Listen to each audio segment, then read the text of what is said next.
En matière de savant, il y a une personnalité qu'il faut toujours mettre en avant, qu'on devrait mettre en avant, et on devrait également avoir toujours cette pensée pour lui. C'est Alfred de Fournier, le grand patron de l'hôpital Saint-Louis, qui n'a jamais été, disons, surpassé par ses recherches extraordinaires qu'il a fait sur les maladies du sang. Il a surpassé, c'est le maître incontesté de toute l'histoire de l'hôpital Saint-Louis, dont son maître Philippe Ricord l'avait formé au départ. Mais ensuite, il a surclassé tous les grands savants. Il ne faut pas oublier que les savants français ont eu une réputation tout à fait remarquable, d'une manière universelle. Plus de 143 médecins qui ont donné un nom tout à fait immémorable et que l'on ne pourra jamais effacer.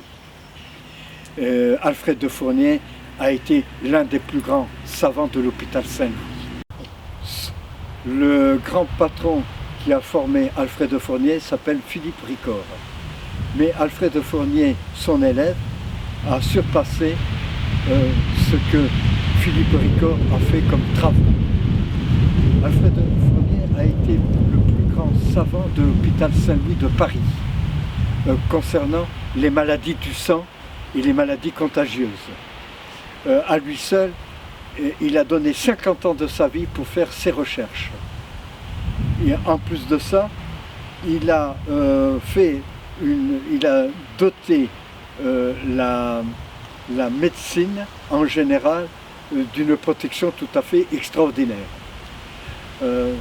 Tous les grands savants français sont au nombre de plus de 143, dont la signature est inimitable au point de vue recherche, au point de vue connaissance et au point de vue savoir, qui a donné tout à fait une admiration mondiale dans le monde entier, jamais surpassée à ce jour.